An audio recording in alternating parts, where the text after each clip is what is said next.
विद्यार्थी मित्रो, last video लेक्चरला आपण व्हर्टिकल सर्क्युलर मोशन पाहिली.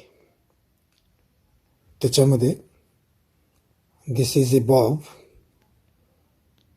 and this bob is tied to a string, and then bob is reeled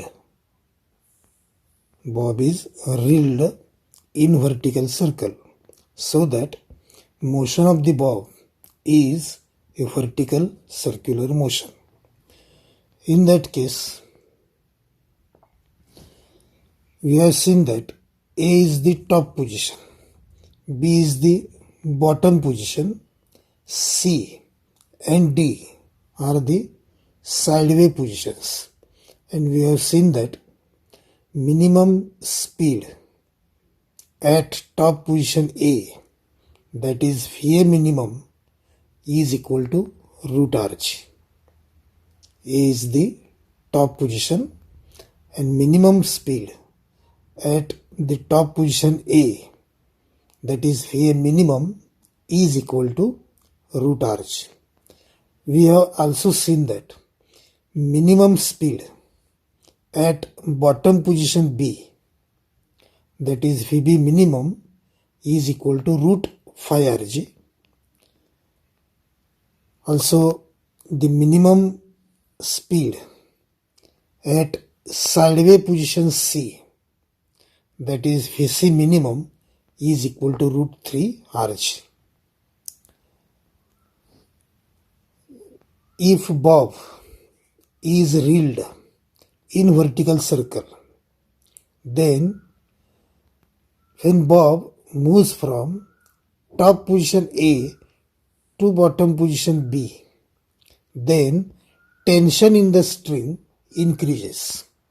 ज्यावेळी Bob vertical circular motion perform करत असताना top position ए पासून bottom position बी कडे येत असतो, त्यावेळी टेन्शन इन द स्ट्रिंग हे इन्क्रीज होतं. या उलट when bob moves from bottom position B to top position A, then tension in the string decreases. So tension in the string at bottom position B is maximum. Tension in the string at bottom position B, that is TB, is maximum, whereas tension in the string at top position A, that is TA, is minimum, and TB minus TA is the difference in tensions. And you have seen that this difference in tensions, that is TB minus TA, is equal to 6 mg. हे सर्व आपण last video लेक्चरमध्ये पाहिलेलं आहे.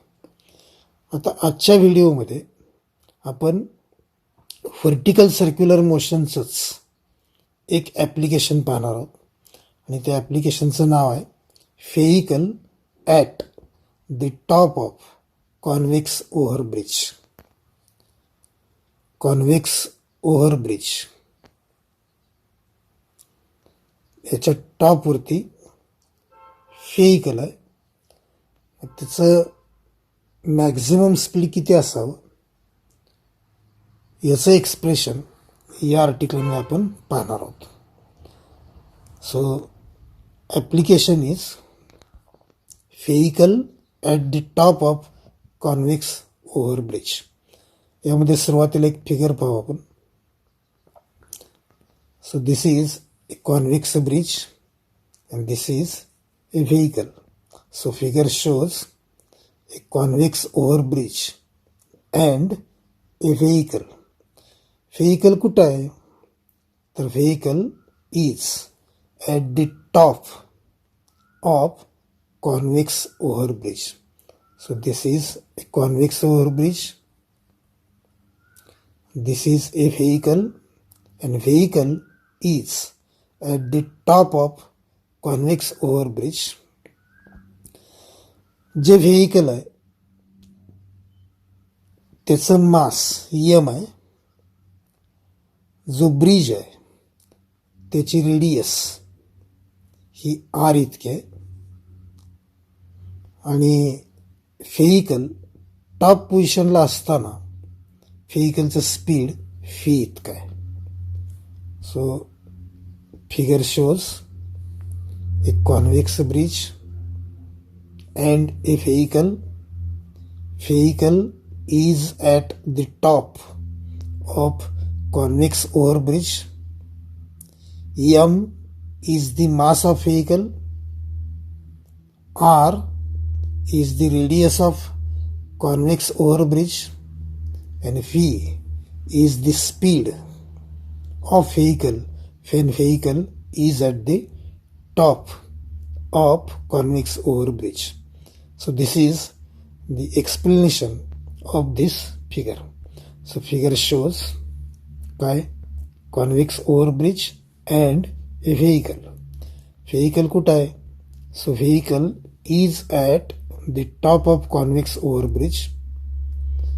M is the mass of vehicle. Radius of bridge is R, and speed of the vehicle at the top of convex bridge is v. Now there are two forces acting on this vehicle. Mass of the vehicle is m, therefore weight mg is the first force acting on the vehicle, and we know that weight is always directed vertically downward. So there are two forces acting on the vehicle. One is weight mg, and this force is directed vertically downward. Figure मध्ये पण तो दाखवला आहे. हा जो arrow आहे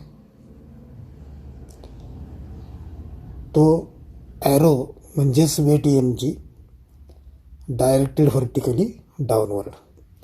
Second force acting on the vehicle is normal reaction N. When vehicle exert a force equal to its weight, that is mg, on the bridge surface, then bridge surface exert a normal reaction on the vehicle.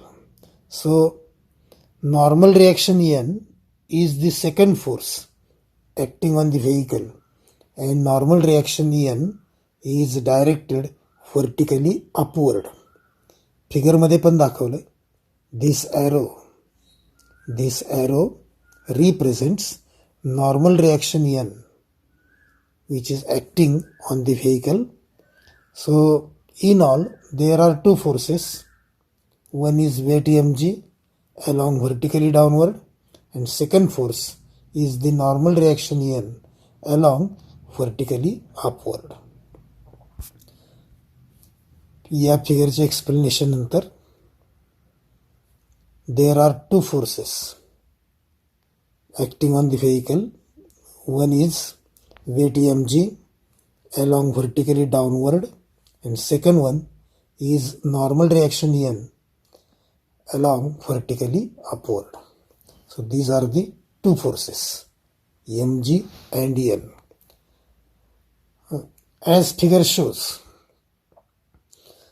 mg is vertically downward while normal reaction n is vertically upward, so that mg and n are the oppositely directed. As figure shows, mg and n are oppositely directed. Therefore, mg minus n acts as a centripetal force. आता अनेक वेळा हे explanation दिलंय की circular मोशनसाठी centripetal फोर्सची आवश्यकता असते. Centripetal force नसेल तर कुठलीही सर्क्युलर मोशन शक्य नाही. व्हेइकल या कॉन्व्हेक्स ब्रिजवरून जात असताना व्हेइकलची जी मोशन आहे ती सर्क्युलर मोशन आहे, आणि सर्क्युलर मोशन म्हटलं की सेंट्रिपेटल फोर्स आवश्यकच असतो. कुठल्या ना कुठल्या तरी फोर्सनं सेंट्रिपेटल फोर्स म्हणून ॲक्ट व्हावं लागतं. या केसमध्ये जे दोन फोर्सेस आहेत mg and n, they are oppositely directed आणि mg आणि n दोघं मिळून सेंट्रिपेटल फोर्स म्हणून ॲक्ट होतात. परंतु mg डाऊनवर्ड आहे, n अपवर्ड आहे आणि दोघं मिळून सेंट्रिपेटल फोर्स म्हणून ॲक्ट होतात. म्हणजेच mg minus n acts as a centripetal force. Minus का हे लक्षात आलंच असेल की mg and n are oppositely directed and therefore mg minus n acts as a centripetal force.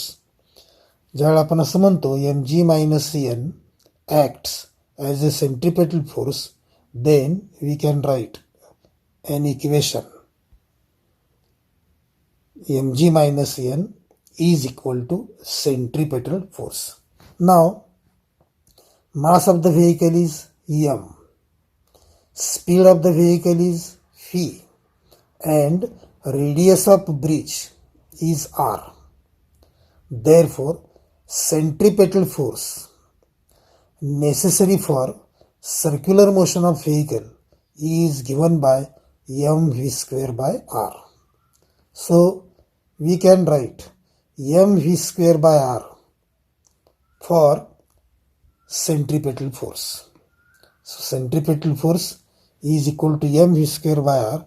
Therefore, this equation becomes mg minus n is equal to mv square by r, because centripetal force is equal to mv square by r, where m is mass of vehicle, v is speed of vehicle, and r is the radius of convex bridge. And this is equation number 1. Now listen carefully. हे खूप महत्वाचं आहे. Normal reaction n जे आहे त्याच्याबद्दल 2 comments आपण इथं करणार आहोत. त्यातलं पहिलं कमेंट असं आहे की normal reaction n depends on speed v. Normal reaction n depends on speed v. This is first comment. And second comment, normal reaction n is an indication of contact of vehicle and road surface. Normal reaction n हे कशाचं indication आहे तर vehicle आणि road surface यांच्यामधला contact किती firm आहे, किती weak आहे, याचं इंडिकेशन आपल्याला नॉर्मल रिॲक्शन n वरून कळतं. नॉर्मल रिॲक्शन n याची किंमत जर कमी असेल तर त्याचा अर्थ असा होतो की व्हेकल आणि रोड सरफेस यांच्यामधला कॉन्टॅक्ट हा कमी आहे. जर n ची किंमत जास्त असेल तर त्याचा अर्थ असा होतो की व्हेकल आणि रोड सरफेस, व्हेकल आणि ब्रिज सरफेस यांच्यामधला कॉन्टॅक्ट फर्म आहे, रिजिड आहे. n बद्दल आपण 2 कमेंट केली. पहिलं comment, normal reaction n depends on speed v of vehicle. And second comment, normal reaction n is an indication of contact between vehicle and bridge surface. First comment, normal reaction n depends on speed v of vehicle. And second, normal reaction n is indication of contact of vehicle with bridge surface. If n is large, then contact is firm. If n is low, then contact is minimum. Contact is weak असा त्याचा अर्थ होतो. आता पहिल्या कमेंटनुसार speed V वरती normal reaction N अवलंबून असते. या पहिल्या कमेंटनुसार आपण असं म्हणू शकतो की जर स्पीड व्हीची किंमत जास्त असेल, स्पीड व्हीची किंमत जास्त असेल तर contact between vehicle and bridge surface हा पण कमी होत जातो. आणि कॉन्टॅक्ट कमी झाला की नॉर्मल रिॲक्शन एन सुद्धा डिक्रीज होतं. तुम्ही इमॅजिन करू शकता की टॉप पोझिशनला व्हेकल असताना व्हेकलचं स्पीड व्ही जर जास्त असेल तर व्हेकल या कॉन्व्हेक्स ब्रिजवरून जाण्याऐवजी ते थोडंसं अंतराळीत जाईल. असं स्पीड व्ही वाढलं की कॉन्टॅक्ट कमी होतो आणि कॉन्टॅक्ट कमी झाला की नॉर्मल रिॲक्शन एन सुद्धा कमी होतो.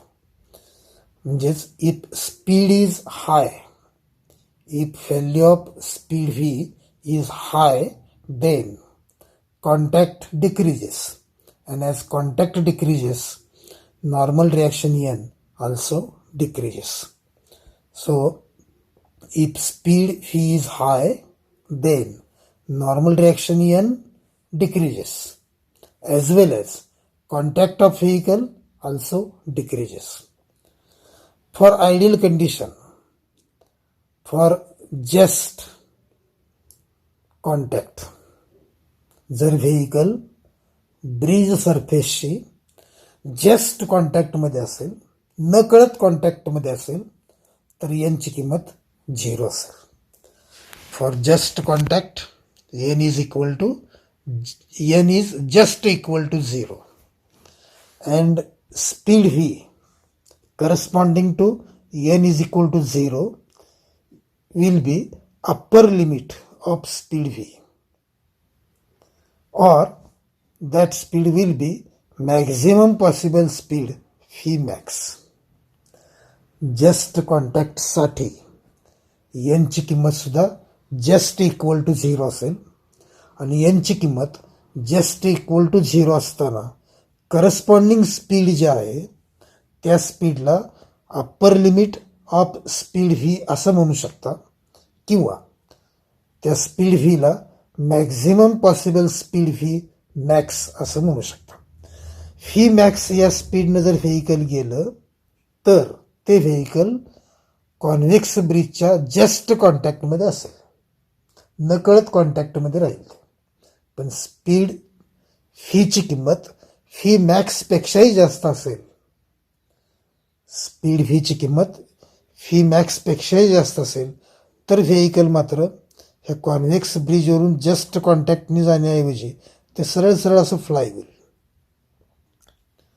So for just contact normal reaction N will be just equal to 0 and speed V corresponding to N is equal to 0 is called as upper limit of speed V or maximum possible speed V max.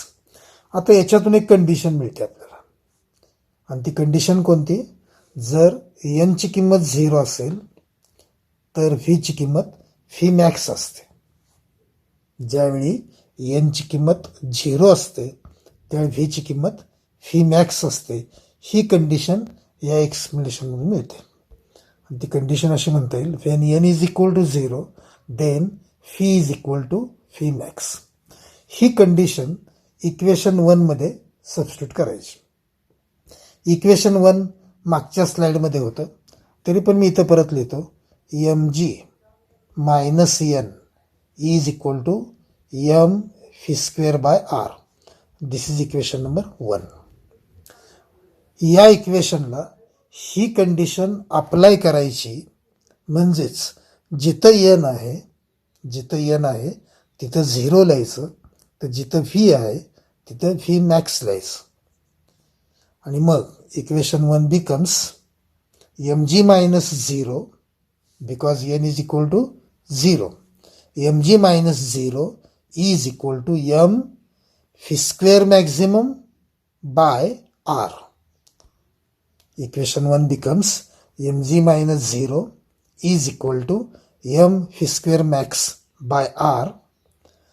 आता या इक्वेशनमध्ये 0 आहे, नाही लिहिलं तरी चालेल, म्हणून mg minus 0 is equal to m v square max by r हे equation mg is equal to m v square max by r असं लिहिता येईल.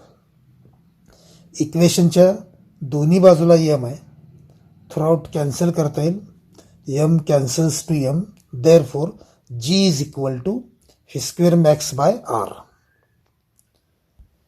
g is equal to v square max by r can be written as rg.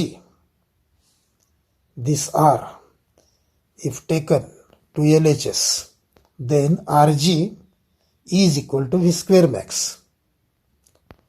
or v square max is equal to rg.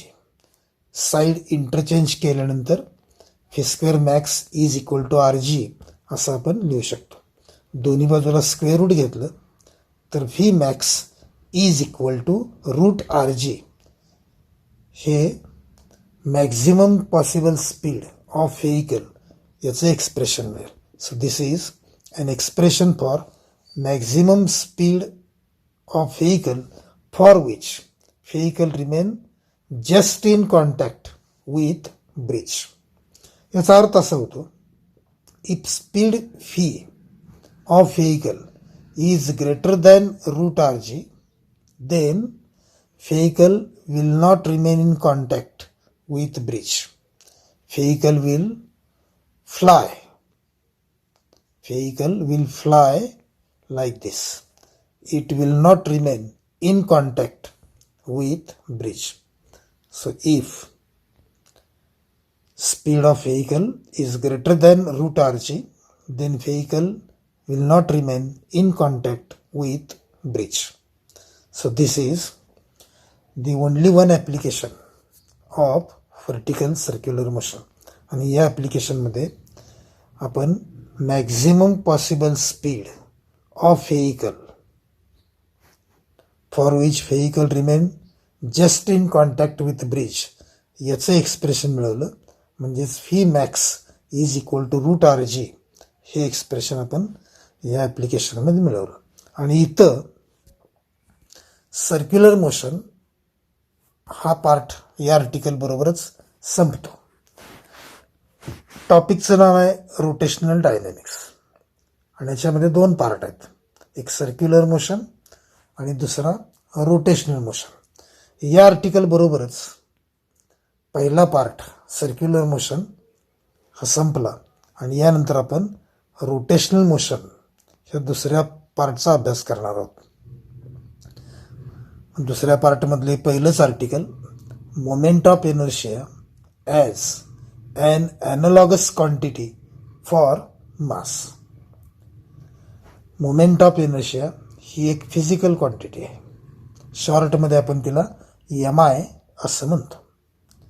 आणि मास ही एक सुद्धा physical quantity आहे.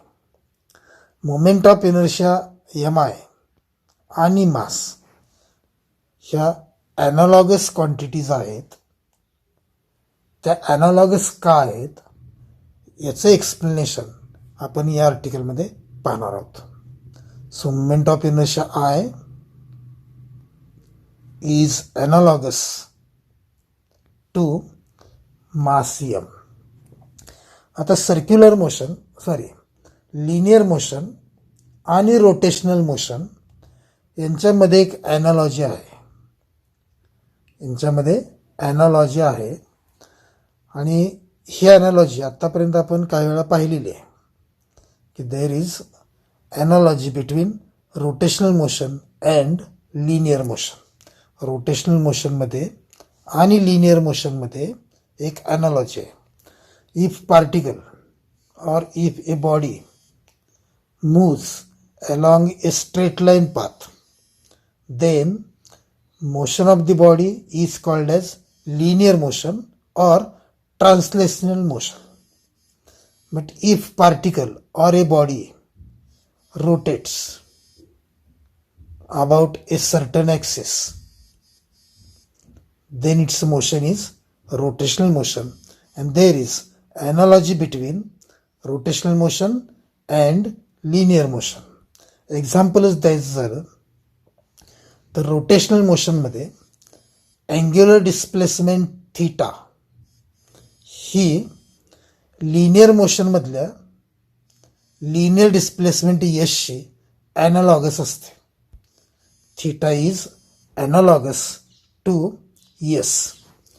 Theta means angular displacement, S means linear displacement, and angular displacement theta is analogous to linear displacement S. याचा अर्थ काय होतो तर angular डिस्प्लेसमेंटचा जो रोल रोटेशनल मोशनमध्ये असतो तसाच रोल लिनियर डिस्प्लेसमेंटचा लिनियर मोशनमध्ये असतो. थीटाचा रोटेशनल मोशनमधला रोल भूमिका आणि यसचा लिनियर मोशनमधला रोल भूमिका ही सेम असते. म्हणून आपण असं म्हणू शकतो की theta is analogous to S. Angular displacement theta is analogous to linear displacement S. असं आणखी सांगता येईल की अँग्युलर स्पीड ओमेगा याचा रोल जो रोटेशनल मोशनमध्ये आहे तसाच रोल लिनियर स्पीड व्हीचा लिनियर मोशनमध्ये असतो. म्हणजेच omega that is angular speed in rotational motion. Angular speed omega in rotational motion is analogous to linear speed v in linear motion.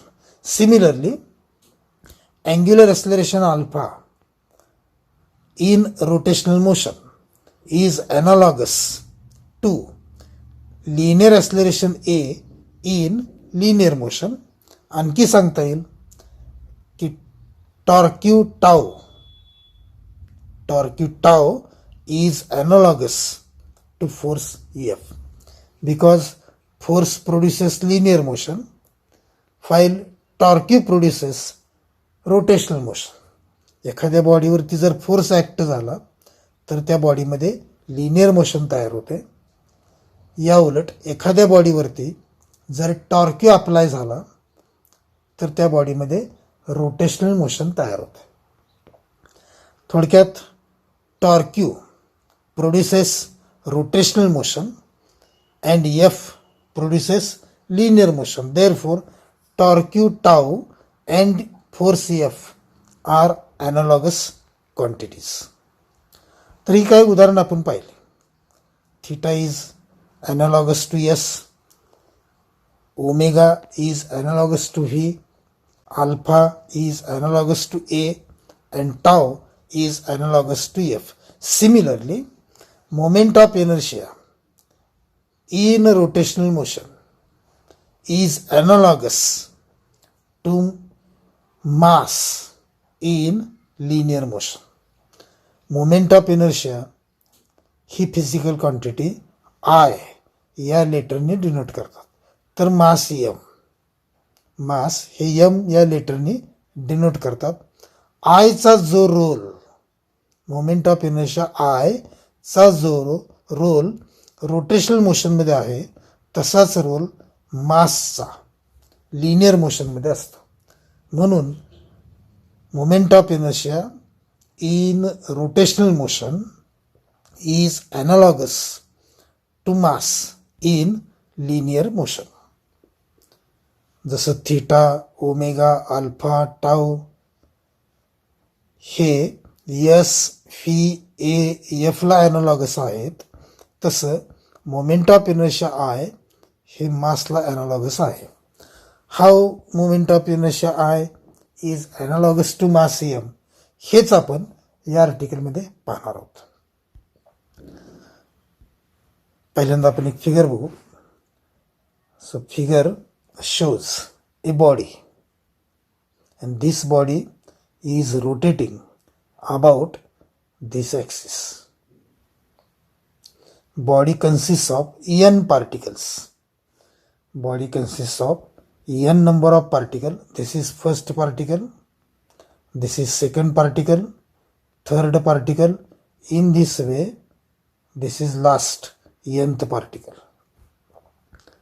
So figure shows a body. Body काय करते?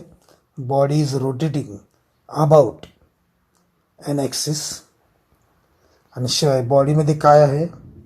Body consists of n particles. So figure shows a body consisting n particles and body is rotating about this axis. So figure shows a body consisting n particles and body is rotating about an axis. ज्यावर ती body rotate होते त्यावर ती बॉडीला angular speed असणार आणि त्या angular speed omega इतका आहे. So figure shows a body and that body is rotating about an axis and angular speed of the body is omega. Now just आपण म्हटलं की बॉडीमध्ये n पार्टिकल्स आहेत. First particle, second particle. In this way there are n particles. Then m1 is the mass of first particle, m2 is the mass of second particle. In this way mn is the mass of nth particle. So m1, m2, m3 dot mn, these are the masses of n particles. m1 is the mass of first particle, m2 is the mass of second particle, dot mn is the mass of last nth particle, and therefore m1, m2 dot mn are the masses of n particles. Now look at the figure. r1, this r1 is the distance of first particle from axis of rotation. Similarly, this distance r2 is the distance of second particle from axis of rotation. Similarly, this distance r3 is the distance of third particle from axis of rotation, and this is distance rn is the distance of nth particle from axis of rotation. Therefore r1, r2, r3 dot rn are the distances of n particles from axis of rotation. So this is the explanation of this figure. किरकोळ आहे. Figure shows a body. Body consists of n particles. Body is rotating. During rotation, angular speed of the body is omega. m1, m2 dot mn are the masses of n particles, and r1, r2 dot rn are the distances of n particles from axis of rotation. Next, आता body या axis भोवती rotate होताना particles काय करतील? First particle काय करेल? तर ज्यावेळेला बॉडी रोटेट होईल त्यावेळी फर्स्ट पार्टिकल अशी सर्क्युलर मोशन परफॉर्म करेल. ज्यावेळी बॉडी रोटेट होईल त्यावेळेला हा सेकंड पार्टिकलसुद्धा अशी सर्क्युलर मोशन परफॉर्म करेल. सर्वच पार्टिकल सर्क्युलर मोशन परफॉर्म करतील. म्हणून when body rotates, then all particles perform uniform circular motion. When body rotates, then all particles performs uniform circular motion, that is UCM. Secondly, body rotate होताना बॉडीचं angular speed omega आहे. Body rotate होताना बॉडीचं angular speed जर omega असेल तर बॉडीमध्ये जे n पार्टिकल्स आहेत त्या प्रत्येक पार्टिकलचं स्पीड हे ओमेगा इतकंच असेल. ज्यावेळेला बॉडी रोटेट होते, रोटेट होताना बॉडीचं स्पीड ओमेगा आहे ज्यावेळा बॉडी रोटेट होते त्यावेळा प्रत्येक पार्टिकल UCM परफॉर्म करतात आणि UCM परफॉर्म करत असताना प्रत्येक पार्टिकलचं अँग्युलर स्पीडसुद्धा बॉडीच्या स्पीड इतकंच म्हणजे ओमेगा इतका असेल.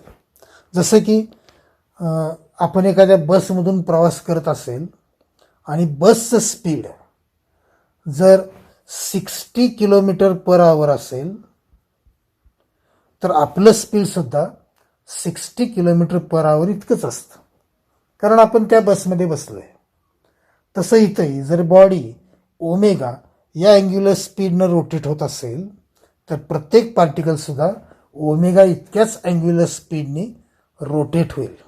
So when body rotates then all particles perform UCM, and secondly angular speed of all particles is same and it is also omega. But linear speed, angular speed is same and it is omega, but the linear speed of all particle is not same but it is different. Linear speed of all particles are different. आणि तेच आपल्याला मिळवायचं आहे. प्रत्येक पार्टिकलचं linear speed मिळवायचं आहे. प्रत्येक पार्टिकलचं angular speed आपल्याला माहीत आहे ओमेगा, आणि त्याच्यावरून प्रत्येक पार्टिकलचं लिनियर स्पीड फी मिळवायचं. लिनियर स्पीड आणि अँग्युलर स्पीड यांच्यातलं रिलेशन अतिशय प्रसिद्ध आहे. आपण ते पाहिलेलं आहे, वापरलेलं आहे. linear speed V is equal to R omega. This is relation between linear speed V and angular speed omega. हे रिलेशन वापरून प्रत्येक पार्टिकलचं लिनियर स्पीड मिळवायचं. Linear speed of first particle आपण V1 ने डिनोट करणार आहोत. Linear speed of first particle यासाठी notation V1. First particle ज्या पाथने सर्क्युलर मोशन परफॉर्म करतोय त्या सर्क्युलर पाथची रेडियस आहे R1. So V1 is equal to R1 and angular speed of first particle is omega. So linear speed of first particle V1 is equal to R1 omega.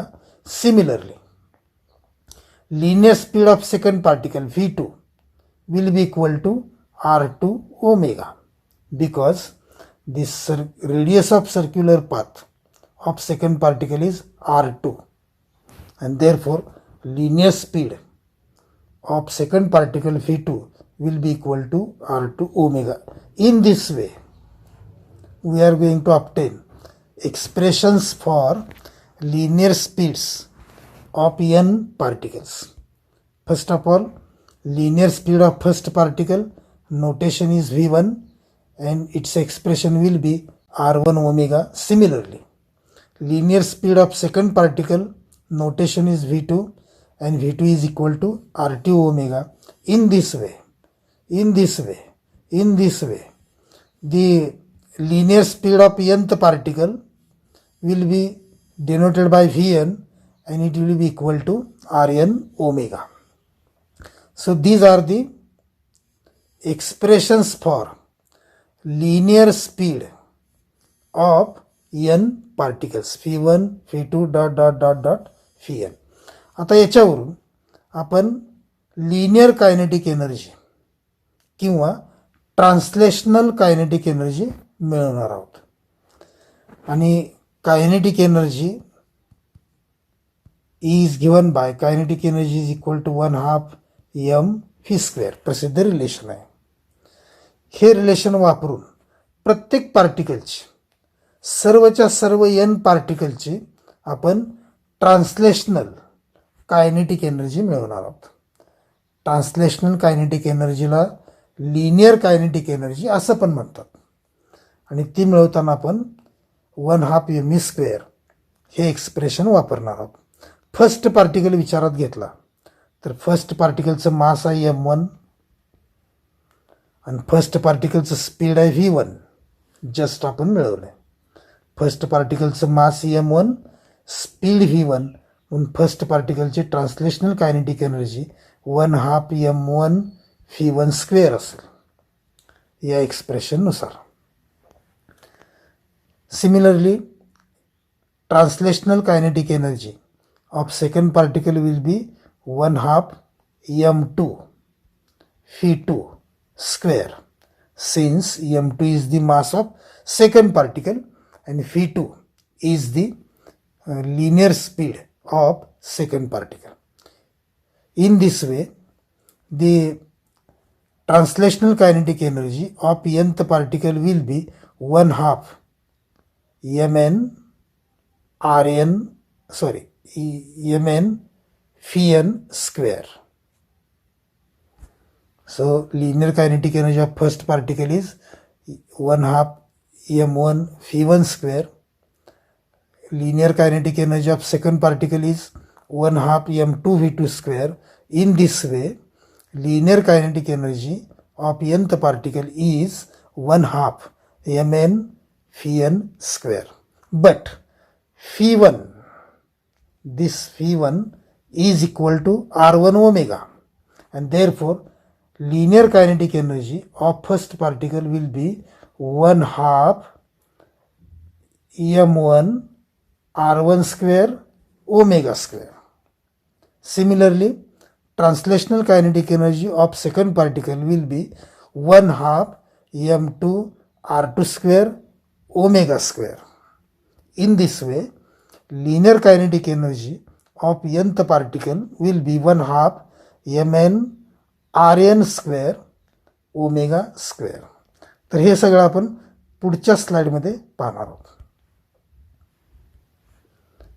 Translational kinetic energy of first particle 1/2 m1 v1 square, but v1 is equal to r1 omega, and therefore translational kinetic energy of first particle finally will be 1/2 m1 r1 square omega square. Similarly, translational kinetic energy of second particle will be 1/2 m2 r2 square omega square. In this way, translational kinetic energy of nth particle will be equal to 1/2 mn rn square omega square. सर्व पार्टिकलचे n पार्टिकलची आपण translational kinetic energy मिळवल्या आणि याच्यावरून बॉडीची rotational, नीट आहे का, बॉडीची rotational kinetic energy आपल्याला मिळवायची. प्रत्येक पार्टिकलचं आपण काय मिळवलंय? Translational kinetic energy. आणि आपल्याला मिळवायचं आहे काय? Rotational kinetic energy of a body. आणि ती मिळवत असताना, rotational kinetic energy of a body मिळवत असताना ह्या ज्या इंडिव्हिज्युअल कायनेटिक एनर्जीज आहेत त्यांची सम घ्यायची. ह्या सर्व कायनेटिक एनर्जीची सम घेतली तर आपल्याला बॉडीची रोटेशनल कायनेटिक एनर्जी मिळेल. म्हणून आपण असं म्हणू शकतो, rotational kinetic energy of a body is equal to sum of all these individual translational kinetic energies. Rotational kinetic energy of a body, kinetic energy कोणती? Rotational. Rotational kinetic energy of a body is equal to sum of individual translational kinetic energy. ह्या सर्व मिळवलेल्या kinetic एनर्जीची सम घ्यायची, तुम्हाला बॉडीची rotational kinetic energy मिळेल. So rotational kinetic energy of a body is equal to sum of individual translational kinetic energy, which means rotational kinetic energy of a body is equal to 1/2 m1 r1 square omega square plus 1/2 m2 r2 square omega square plus plus 1/2 mn rn square omega square. RHSला n term आहेत, प्रत्येक टर्ममध्ये half आहे, प्रत्येक टर्ममध्ये omega square आहे.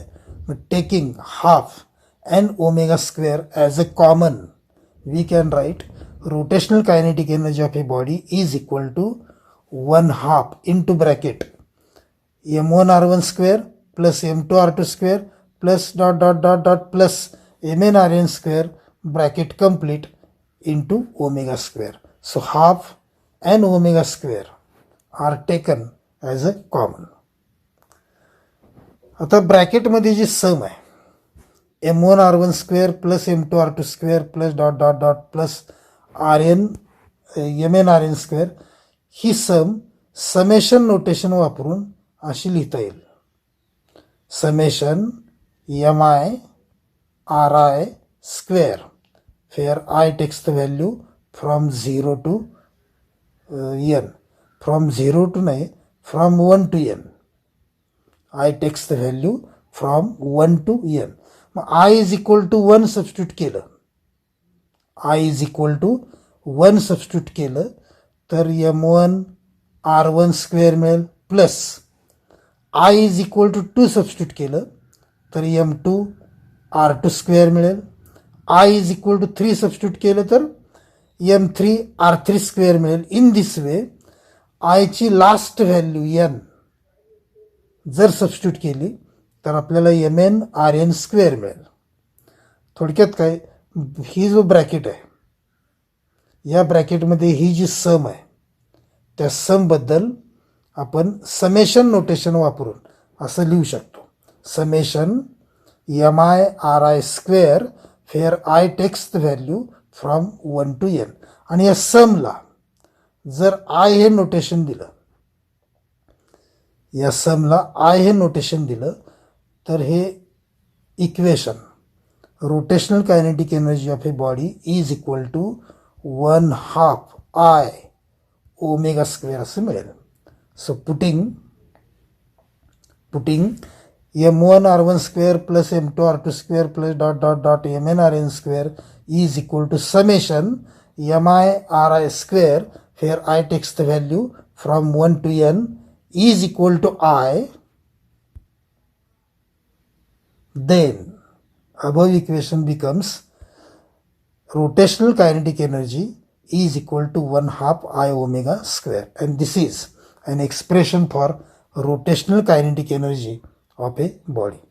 आता आर्टिकलचं नाव आहे की moment of inertia I is an analogous quantity for mass m. Moment of inertia I आणि m ॲनालॉगस आहेत याचं एक्सप्लेनेशन आपण पाहतोय. आणि ते पाहत असताना आपण आत्तापर्यंत रोटेशनल कायनेटिक एनर्जीचं एक्सप्रेशन मिळवलं आहे 1 half I ओमेगा स्क्वेअर. आणि या एक्सप्रेशनवरूनच आपण काही कमेंट्स करून आपण हे पाहणार आहोत की I is analogous to m. So rotational kinetic energy just मिळवलेली is equal to 1 half I omega square. And we know that linear kinetic energy or translational kinetic energy is equal to 1 half mv square. Rotational kinetic energy is a kinetic energy. Translational kinetic energy is also a kinetic energy. Therefore, this term rotational kinetic energy and this term translational kinetic energy are analogous. Rotational kinetic energy and translational kinetic energy are analogous since both are kinetic energies. So this is first comment. Rotational kinetic energy as analogous to translational kinetic energy. Secondly, phi is linear speed, omega is angular speed. Phi and omega both are speed, and therefore omega is analogous to phi. Now equation number 1 आणि equation number 2 याच्यामध्ये rotational kinetic energy translational kinetic energy एकमेकाला ॲनालॉगस आहेत. Fee आणि omega ॲनालॉगस आहेत. मग राहिलेली दोघं पण म्हणजे कोण, मोमेंट ऑफ इनर्शिया I आणि मास m ॲनालॉगस असलेच पाहिजेत. दोन इक्वेशनमधले करस्पॉन्डिंग टर्म एकमेकाला ॲनालॉगस असतील तर त्या दोन इक्वेशनमध्ये राहिलेल्या ज्या दोन परस्पर टर्म आहेत त्यासुद्धा एकमेकाला ॲनालॉगस असल्या पाहिजेत. हे ह्याला ॲनालॉगस आहे, हे ह्याला ॲनालॉगस आहे, मग राहिलेली दोघं म्हणजे आय आणि एम एकमेकाला ॲनालॉगस असलेच पाहिजेत. म्हणून आपण असं म्हटलं angular speed omega is analogous to linear speed V. Rotational kinetic energy is analogous to translational kinetic energy. Hence, from equation 1 and 2, we can say that moment of inertia I is analogous to mass m. Secondly, मासचा linear मोशनमध्ये काय role असतो? तर mass represents inertia, linear inertia in linear motion. Mass m represents linear inertia in linear motion, and therefore moment of inertia I also represents rotational inertia in rotational motion. M and I are analogous.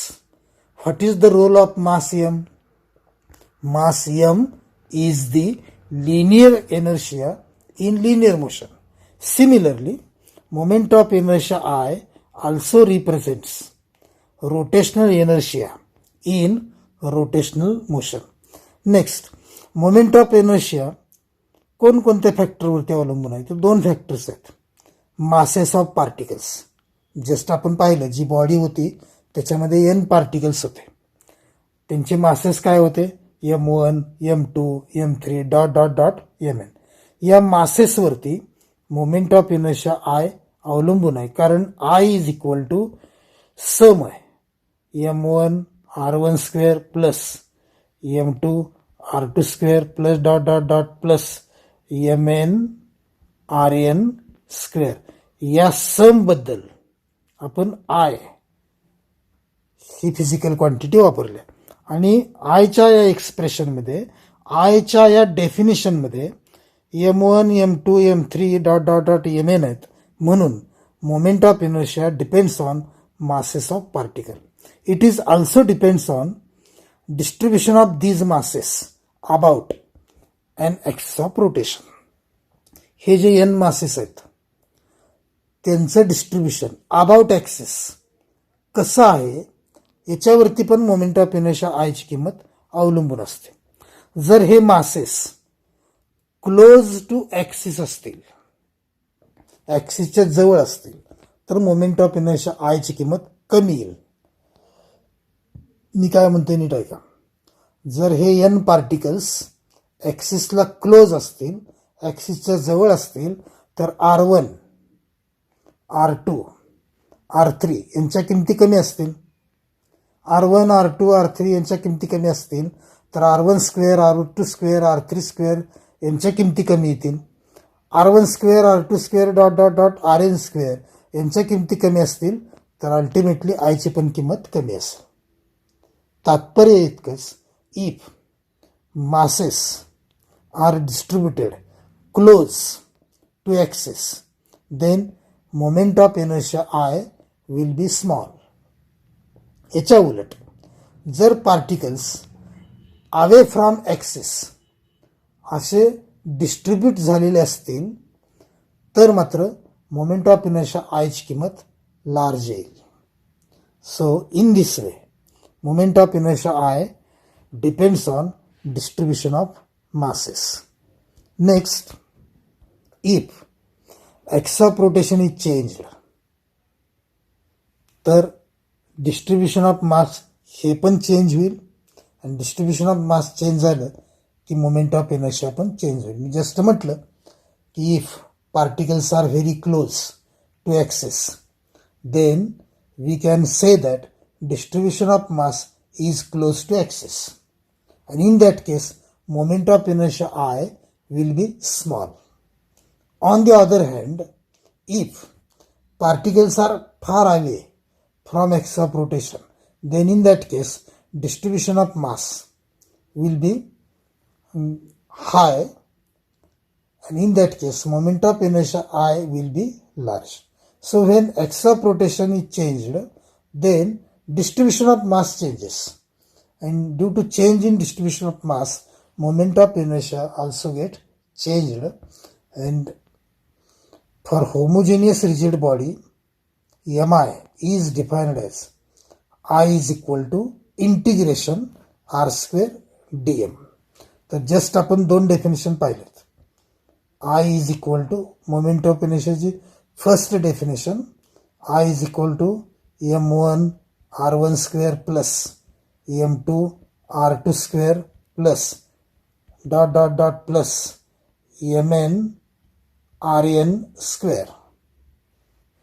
So this is first definition of moment of inertia, and this definition used when body consists of n particles.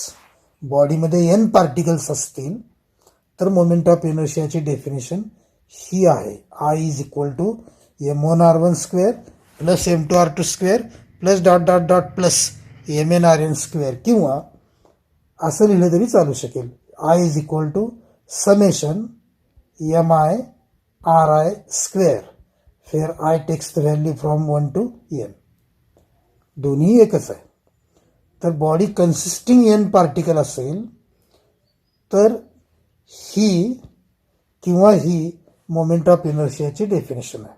पण जर body homogeneous rigid body असेल तर moment of इनर्शियाची definition I is equal to integration R square dm. तर या व्हिडिओमध्ये आपण शेवटी रोटेशनल मोशन या पार्टला सुरुवात केली आणि त्यामध्ये आपण moment of inertia I is analogous to mass m हे पाहिलं.